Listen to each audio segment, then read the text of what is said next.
Olá, pessoal, tudo bem com vocês? Na aula de hoje nós vamos ver funções em Python. Então nós temos basicamente dois tipos de funções em Python. Nós temos o que nós conhecemos por funções anônimas ou funções lambda e funções comuns ou funções externas. As funções anônimas, elas se diferenciam das funções comuns porque nós temos que declarar tudo em apenas uma linha. Toda a expressão deve estar contida em apenas uma linha. A sintaxe básica para nós utilizarmos uma função anônima é dada pela palavra lambda, que é uma palavra-chave em Python, e por isso nós não podemos alocar nenhum valor numa variável chamada lambda, por exemplo. A palavra lambda, portanto, está reservada para funções anônimas. A sintaxe, então, é lambda, os argumentos da função e a expressão que vai compor a nossa função. Então vejamos aqui um primeiro exemplo de funções anônimas. A função vai ficar gravada na variável f. Então na linha 1 eu coloco f igual a lambda, seguindo a sintaxe que nós acabamos de ver aqui em cima.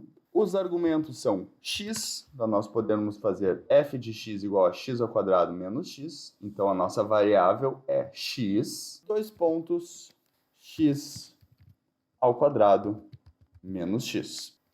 Esta é a função anônima, então. Se nós quisermos obter um valor desta função, nós podemos colocar, por exemplo, f2.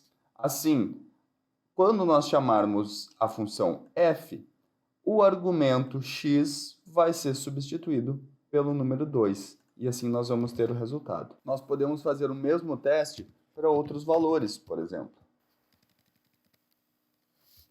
Assim funciona a função anônima, então. Lembrando que a sintaxe é dada pela palavra lambda, os argumentos ou as nossas variáveis da função, dois pontos e a expressão da função. Neste caso, nós alocamos tudo isso, que é a própria função anônima, na variável f. Assim, toda vez que nós chamamos f, o argumento 4 vai ser o argumento que vai substituir este x aqui na equação. Nós podemos ainda utilizar como um vetor a função lambda. Então, por exemplo, a gente vai importar um NumPy e vamos criar a mesma função.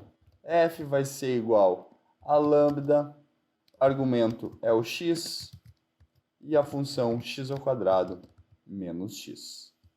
Agora, para x no intervalo de 0 a 10, nós vamos imprimir a função de x.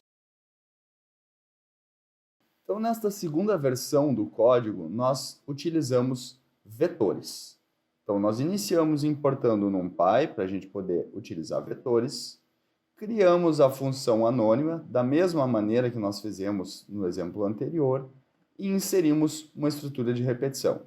A gente disse que para todos esses valores no NP Arrange, que vão de 0 a 10, neste caso nós vamos até 9, né? Nós teremos 10 elementos, podemos verificar isso colocando um print NP Arrange 0, 10, então nós vamos de 0 até 9, nós vamos utilizar todos esses valores deste vetor no x. Então, a primeira vez que nós passamos nessa estrutura de repetição aqui das linhas 3 e 4, o x tem o valor de 0.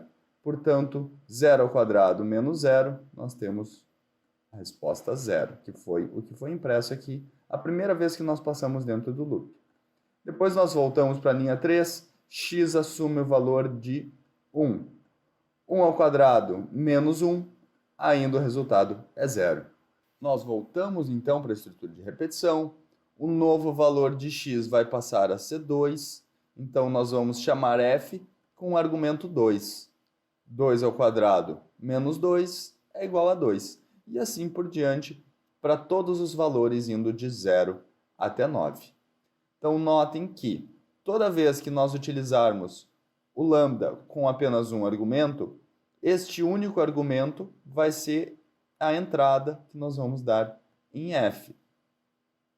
Portanto, cada vez que x muda de valor, nós mudamos o valor utilizado aqui na expressão para obter um novo resultado. Vejamos agora um exemplo aplicado na engenharia química.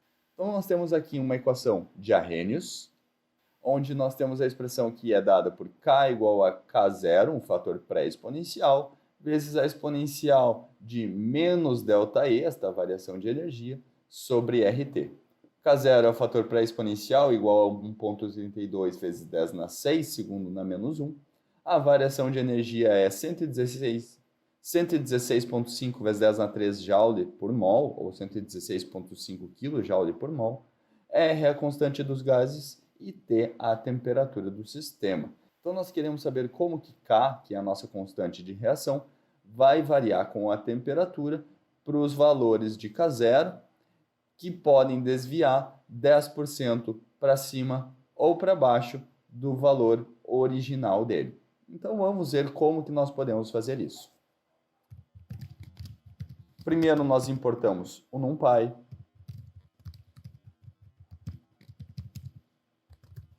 Depois, nós importamos o PyPlot para podermos fazer uma figura com os resultados. E agora, nós adicionamos as constantes e parâmetros.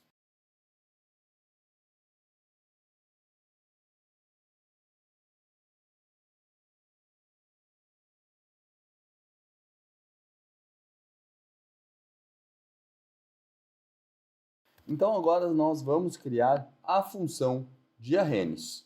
Ela é dada por f igual a lambda, as variáveis ou os argumentos, que neste caso nós vamos utilizar dois, K0 e T. Então, eles são separados por uma vírgula.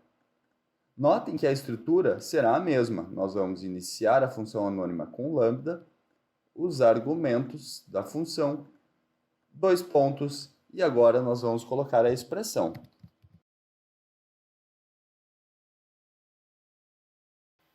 Pronto. Assim, a nossa equação de Arrhenius, que é K0 vezes a exponencial de menos ΔE sobre RT, vai ficar gravada na função f. Nós poderíamos dar qualquer nome aqui no início da linha 6.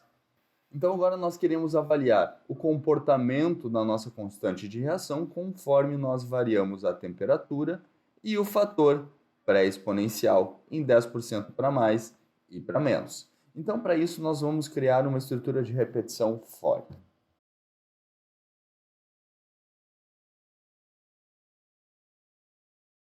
Ok, na linha 8, então, nós criamos uma estrutura de repetição, um laço for, que vai ter como variável a temperatura, que vai variar de 293,15 Kelvin até 393,15 Kelvin, com incrementos de 5 em 5. Notem que aqui eu passei 0,01 a mais do que o intervalo padrão, porque assim nós vamos conseguir abranger o valor de 393,15. Ok, então nós temos a estrutura de repetição, que vai ser a variação da temperatura neste intervalo dado. Agora nós vamos adicionar a função calculada pelo fator pré-exponencial normal e pelo fator pré-exponencial alterado em 10% para mais e para menos. E também vamos plotar tudo isso num gráfico para que a gente possa enxergar os resultados.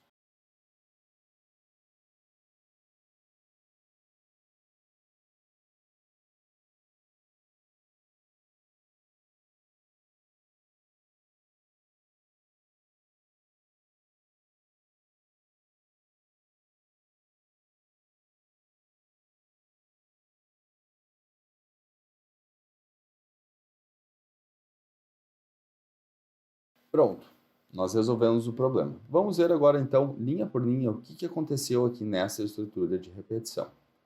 Então, nós entramos na estrutura de repetição através da linha 8, onde nós dissemos que a temperatura T, a variável T, está variando de 293,15 Kelvin até 393,15 Kelvin, com incrementos de 5 em 5 Kelvin. Na linha 9, nós então chamamos a função anônima, criada na linha 6, chamada de f, com os argumentos K0 e T. É importante que a ordem destes argumentos seja a mesma ordem dos argumentos colocados aqui. Então, quando nós chamamos f com K0 e T, nós vamos resolver a função, que está aqui depois dos dois pontos na função anônima, Substituindo, onde nós tivermos K0, substituímos o valor de K0 que entrou aqui. Onde nós temos temperatura, nós substituímos o valor da temperatura que entrou aqui no segundo argumento. É importante notar que da linha 9 à linha 14, nós estamos dentro de uma estrutura de repetição. Portanto, cada vez que nós passamos dentro dessa estrutura de repetição, a temperatura muda, porque é ela a variável do loop. Então, no primeiro momento que nós passamos aqui dentro, a temperatura é igual a 293,15 Kelvin. Na próxima vez, como nós estamos dando incrementos de 5 em 5, nós teremos o valor de 298,15 Kelvin, e assim por diante. Então, na linha 9, nós calculamos a constante da reação com os dados normais, né? K0 não está alterado. Depois nós calculamos o valor para K quando nós fazemos um desvio de K0 em 10% para menos. Por isso ele está multiplicado por 0,9 aqui. Então o que aconteceu aqui na linha 10? Nós chamamos a função anônima f, que foi criada na linha 6, e os dois argumentos de entrada são K0 vezes 0,9, ou seja, um desvio de 10% para menos, e o segundo argumento, a temperatura atual desta estrutura de repetição. Lembrando que na primeira vez que nós passamos aqui dentro é 293,15 Kelvin, na próxima 298,15 e assim por diante. A mesma coisa acontece na linha 11, quando nós vamos calcular a constante de reação com o desvio superior, ou seja, com um desvio de 10% para mais. Então, nós fazemos a mesma coisa, chamamos a função anônima, f, criada na linha 6. O primeiro argumento é K0, desta vez com um desvio de 10% para mais, e o segundo argumento é a temperatura. Assim, nós calculamos os três valores de K. K normal, K com desvio de 10% para baixo e K com desvio de 10% para cima. Depois, nas linhas 12, 13 e 14, nós vamos plotar cada um destes valores. Lembrando que a cada vez que nós passamos dentro dessa estrutura de repetição, a gente vai plotar um ponto novo neste gráfico aqui embaixo, porque esses plots vão ser executados tantas vezes quanto nós passarmos aqui dentro. Então, a gente pode ver que foi utilizado uma notação um pouquinho diferente aqui neste plot. Nós continuamos com o comando tradicional, plt.plot, continuamos com a variável independente e a variável dependente, como os dois primeiros argumentos, e depois aqui nós definimos a forma que nós queremos com que essa informação seja plotada no gráfico. Na linha 12, nós utilizamos KS, que quer dizer que o dado vai ser plotado em preto, K significa o preto, e S vai ser um quadrado, de square. Então, a gente tem aqui, no gráfico abaixo, que K está sendo plotado por um quadrado preto. Na linha 13, nós dizemos que o dado vai ser plotado como vermelho e um formato de diamante. Então, R significa cor vermelha e D significa diamante. Então, nós vamos ter pontos no formato de diamante, que é este ponto vermelho aqui para o K inferior. No K superior, nós queremos a cor verde, G de green, e O, que vai dar círculos, que é como a gente vê aqui. Círculos verdes se referem ao K superior. Por fim, na linha 16, já fora da estrutura de repetição, porque nós vemos que a indentação já está logo no início aqui do parágrafo, então nós adicionamos na linha 16 as legendas, esta legenda aqui na figura. Então nós seguimos a mesma ordem dos plots, colocando o K normal, o K inferior e o K superior.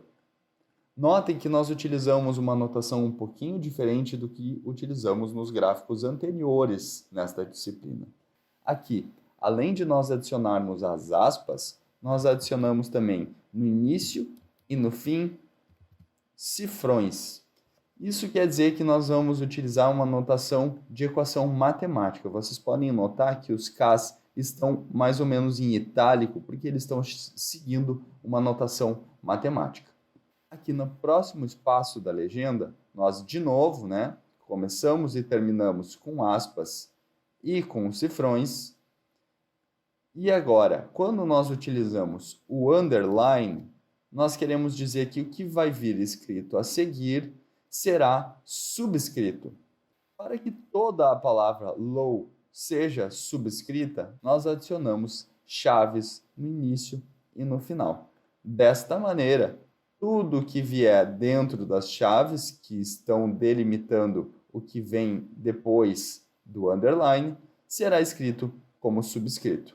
A mesma coisa acontece na terceira entrada da nossa legenda. Nós abrimos aspas, nós abrimos o cifrão, que vai dizer que nós vamos digitar uma equação, e nós colocamos K, subscrito, o underline quer dizer que o que vier a seguir será subscrito. Abrimos chaves para dizer que tudo que está aqui dentro deve ser subscrito. Fechamos as chaves, fechamos o cifrão e fechamos as aspas. Por fim, nós adicionamos a localização que nós queremos no nosso gráfico dos dados. A gente pode ver que o upper right, no lado superior direito, não ficou bom. Nós estamos tapando alguns dos dados que nós temos aqui. Então, a gente vai mudar aqui. Upper left. Pronto. Agora, a legenda não está mais no caminho dos dados. E nós podemos ver algumas variações, algumas diferenças entre as constantes de reação quando o fator exponencial sofre alterações de 10%. A gente pode ver que aqui no meio nós temos o K tradicional. Quando nós alteramos para 10% a mais o fator pré-exponencial, a nossa constante de reação aumenta. Quando nós fazemos o contrário, ela diminui. As funções anônimas são muito úteis quando nós podemos utilizar todos os comandos necessários em apenas uma linha. No entanto, muitas vezes nós não podemos fazer isso, e para isso nós podemos lançar mão das funções comuns do Python. As funções são, na verdade, um bloco de códigos que vai ser executado sempre que a função for chamada. Então, ela vai executar na sua estrutura uma série de códigos, uma série de instruções, e por fim vai nos retornar algum valor.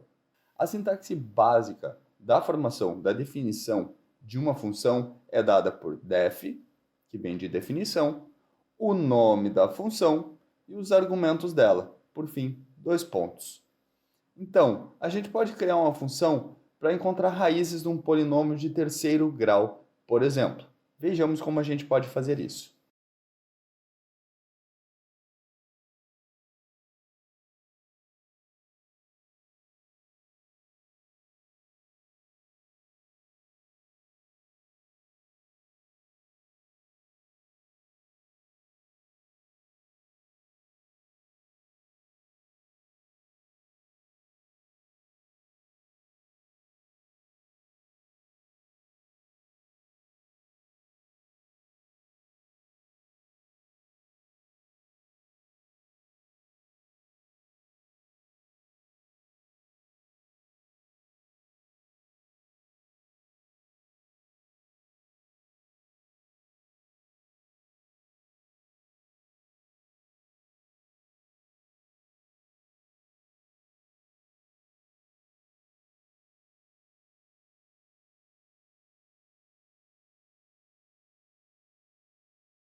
Pronto, aqui está o nosso código, onde nós utilizamos, então, 2 funções. Vamos ver como que este código funciona e depois nós vamos rodar para ver os resultados.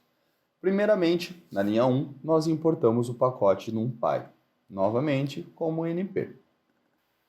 Então, na linha 3, nós definimos a função através do def, o nome da função, neste caso função, sem acento, sem ser cedilha, e os argumentos da função. Neste caso, um polinômio do terceiro grau. Então, nós temos o coeficiente A, coeficiente B, C e D e a própria variável x. Assim, a função definida na linha 3 tem a sua estrutura de código, o que vai ser executado, dado na linha 4. Então, ela é muito simples. Na linha 4, a gente só pede para que a função, que foi chamada aqui, retorne o valor obtido por a vezes x ao cubo mais bx ao quadrado mais cx mais d. Então, é apenas isto o que a função definida na linha 3 está fazendo. Ela vai receber o valor dos coeficientes a, b, c e d, o valor atual de x, vai substituir tudo isso nesta equação e vai nos retornar o resultado. Na linha 7, nós definimos a derivada deste polinômio como uma função. Nós chamamos ela de defunc. Assim, os argumentos vão ser a, b e c. Nós não temos mais o argumento d, porque quando nós derivamos ele some, e o próprio valor de x. Assim, da mesma maneira, quando nós chamarmos a função defunc, ela vai ser chamada com os argumentos a, b, c e o x atual, vai substituir estes valores aqui nesta expressão, e o resultado desta expressão vai ser retornado para o programa principal. Então, nós temos aqui na linha 3 e 4 uma função definida, e na linha 7 e 8 outra função definida.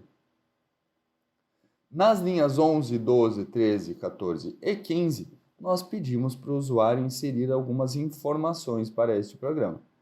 Começando pelos coeficientes a, b, c e d. Portanto, o nosso polinômio não precisa ser fixo. Qualquer polinômio que for dado entrada aqui vai ser calculado. E também na linha 15 nós pedimos para o usuário inserir o chute inicial. Na linha 18, nós começamos a nos preparar para executar o loop, que vai ser referente ao método de Newton-Raphson. Então, nós definimos o número máximo de iterações, nós iniciamos o contador de iterações e então começamos a nossa estrutura de repetição. Neste caso, nós vamos utilizar a estrutura while. Então, nós dizemos que enquanto n for menor do que o número máximo de iterações, nós vamos executar tudo que está aqui dentro do bloco while. Então, na linha 21, nós chamamos a função que foi definida aqui na linha 3. Então, notem que o nome que está aqui é o nome que vai ser utilizado para ser chamada a função mais adiante. Então, aqui nós utilizamos função e vamos chamar esta função aqui. Os argumentos a, b, c, d e x estão na mesma ordem que os argumentos aqui, a, b, c, d e x. Na verdade, para o Python não interessa exatamente o nome das variáveis que estão aqui e aqui. Elas precisam estar na mesma ordem. Então, o que nós tivermos de valor de a aqui vai entrar na primeira posição aqui. O que estiver aqui na segunda posição vai entrar como variável b aqui. E assim por diante. Então, nós chamamos a função com os seguintes argumentos dentro dela. Então, nós vamos lá para a linha 3, utilizamos a função com os argumentos com que ela foi chamada, calculamos, então, o resultado desta equação e retornamos o seu resultado. Então, este resultado que foi calculado vai ficar gravado na variável f. Então, nós chamamos a função com os argumentos aqui dentro e o resultado dela fica gravado na variável f. Na linha 22, nós fazemos a mesma coisa, agora para a derivada da função, que foi definida aqui na linha 7. Então, nós chamamos a função defunc, definida aqui na linha 7, com os argumentos a, b, c e x. Desta forma, nós entramos com os argumentos a, b, c e x, aqui na linha 7, calculamos utilizando esses valores a expressão da linha 8 e retornamos este resultado, que vai ficar gravado na variável df. Como nós estamos utilizando o método de Newton, nós colocamos aqui nas linhas 23 e 24 um critério de parada. Se o valor absoluto da minha função já for próximo o suficiente de zero, a gente para e vamos imprimir então o resultado na tela. Caso a nossa função ainda não esteja próximo de zero, nós continuamos com o método de Newton, ou seja, o novo valor de x vai ser igual ao valor de x utilizado nesta iteração, menos a função aplicada neste valor de x, dividido pela derivada da função aplicada no mesmo valor de x. Assim, nós temos um novo valor de x para ser utilizado na próxima iteração. incrementamos o contador de iterações na linha 26 e voltamos para o início do laço. Agora n é igual a 1, portanto ele continua sendo menor do que o n máximo. Então, quando nós entramos na linha 21 e 22, nós calculamos novos valores da função idfunc, que serão gravados nas variáveis f e df, com o novo valor de x, que foi calculado anteriormente. E assim nós permitimos que o método de Newton-Raphson seja executado nessa estrutura de repetição, até que o critério de parada das linhas 23 e 24 seja atendido, ou então que n passe de 100 iterações. Assim nós vamos encerrar essa estrutura de repetição. Tendo nós caído em alguma dessas duas opções para encerrar a estrutura de repetição, nós vamos então para a linha 27 e imprimimos o resultado na tela. Agora vamos ver como esse código está se comportando então. Eu botei ele para rodar e ele então importou a biblioteca NumPy, criou a definição das duas funções e foi para a linha 11 e pediu para a gente inserir o coeficiente A. Então vamos inserir alguns coeficientes aqui para a gente procurar o resultado desta equação. Então, o primeiro coeficiente A igual a 1, 2, 2 e 1. Um chute inicial, então vamos colocar 2 também. Pronto, nós temos então a solução deste nosso polinômio de terceira ordem quando o chute inicial é igual a 2. É claro que por ser um polinômio de terceira ordem, nós vamos ter 3 raízes. Uma delas, que foi a raiz que convergiu com este chute inicial, é igual a menos 1. Então, dessa maneira, nós utilizamos funções para realizarmos o método de Newton-Raphson. Então, toda vez que nós passamos dentro da estrutura de repetição, nós chamamos as duas funções que foram criadas anteriormente. Agora, nós vamos fazer uma abordagem um pouquinho diferente. Nós vamos utilizar, então, a mesma estrutura de problema, ainda um polinômio de terceira ordem, onde nós vamos pedir para o usuário inserir os coeficientes, porém, dessa vez, nós vamos dar a opção para o usuário poder escolher entre o método da abscisão ou o método de Newton-Raphson, que nós mesmos vamos programar para realizar a solução deste polinômio de terceira ordem. Então, vamos ver como que nós podemos fazer isso para utilizar os dois métodos no mesmo código.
Pronto, nosso código está terminado. Então vamos ver o que está acontecendo neste código.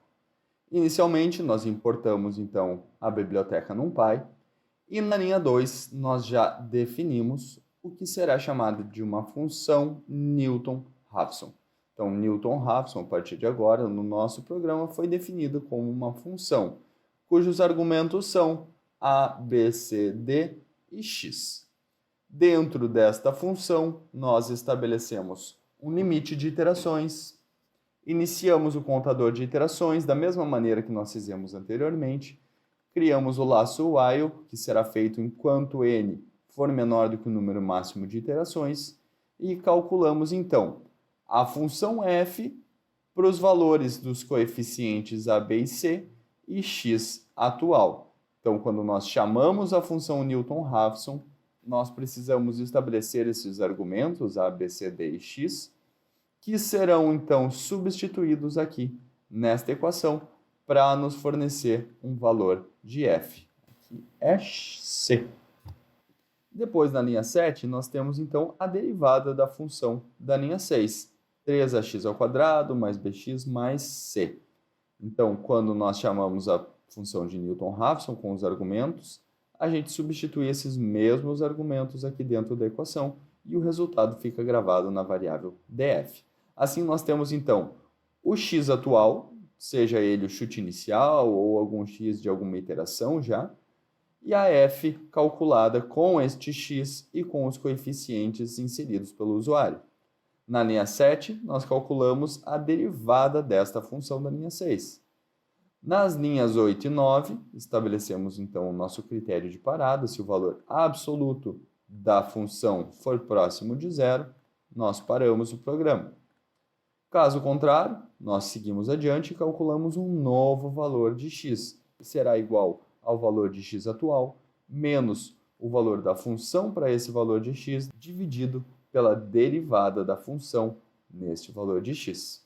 Incrementamos o contador de iterações e voltamos para o laço while, que vai ser executado até que n não seja mais menor do que o número máximo de iterações, ou até que nós consigamos chegar neste critério de parada. Por fim, então, nós imprimimos o resultado na tela. Depois, na linha 15, nós definimos uma função chamada biseção.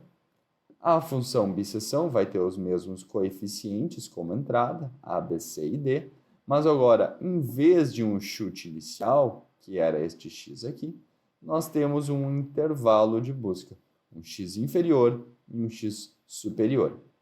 Assim, nós definimos o número máximo de iterações, iniciamos o contador de iterações e iniciamos a nossa estrutura de repetição. Enquanto n for menor do que o número máximo de iterações, nós vamos calcular xc, ou ponto médio da nossa biseção. Nós vamos calcular a função no ponto inferior de busca. Então, no limite inferior, a gente vai avaliar a função, que a gente vai gravar o resultado em f_inf. f quando x é o x inferior. Na linha 21, nós calculamos f no ponto médio, em xc. Então, nós temos o critério de troca de limites dado pelo próprio método da biseção. Se f inferior vezes f for menor do que zero, o nosso limite superior vai passar a ser o que agora foi o nosso ponto médio. Caso contrário, o limite inferior vai passar a ser o que foi agora o nosso ponto médio. Lembrando que essa estrutura condicional se relaciona ao próprio método da biseção. Isso faz parte do método da biseção. Por fim, nas linhas 26 e 27, nós adicionamos um critério de parada. Se o valor absoluto da função for menor do que 1 vezes 10 a menos 6, ou muito próximo de zero, a gente para o código. Incrementamos, então, o contador de iterações e quando nós terminarmos essa estrutura de repetição, seja por termos passado no número máximo de iterações, ou seja por termos atingido este critério de parada, nós imprimimos o resultado na tela. Então, nas linhas 2 até 13, nós temos a função Newton-Raphson. Das linhas 15 até 29, nós temos a função biseção. Agora, e nós podemos olhar aqui a indentação, que nós estamos novamente no início do parágrafo, nós estamos de volta no que dá para chamar de função principal. Então, nós vamos pedir para o usuário inserir novamente os coeficientes a, b e c, como fizemos anteriormente, Mas agora nós vamos dar a oportunidade do usuário escolher se ele quer usar o método da bisseção, então ele pode digitar o número 1, ou se ele quer o método de Newton-Raphson, então ele pode digitar o número 2 para isso. Se o usuário escolher o método 1, o método da bisseção, o nosso programa vai pedir para que o usuário insira limites superiores e inferiores de busca. Então, nós chamamos a função bisseção com estes valores. Olhando aqui para a linha 40, nós vemos que nós chamamos a função bisseção e a ordem dos argumentos é a mesma ordem dos argumentos utilizada na definição da função. Então, a gente utiliza A, B, C, D, limite inferior e limite superior. Caso o usuário tenha escolhido o método de Newton-Raphson, nós pedimos para ele inserir apenas um chute inicial. E assim nós chamamos a função de Newton-Raphson com os argumentos na mesma ordem dos argumentos quando nós definimos a função. Então, nós utilizamos os coeficientes A, B, C e D e o chute inicial dado pelo usuário para calcular o valor de Newton-Raphson. Notem que nesse caso, diferentemente do que foi feito anteriormente, nós não adicionamos a resposta no lado esquerdo que receberia o resultado de Newton-Raphson.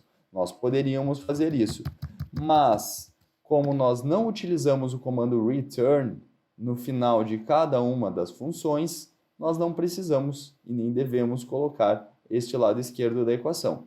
Este método está simplificado porque nós apenas desejamos imprimir na tela o resultado. Então, a gente pode fazer isso dentro da própria função que nós definimos. Então, por isso, nós já colocamos aqui print x. Assim, quando nós chamarmos uma das duas funções, um dos dois métodos, dentro da própria função do método, nós já vamos imprimir o resultado. Por fim, aqui na linha 43, nós damos ainda uma última opção.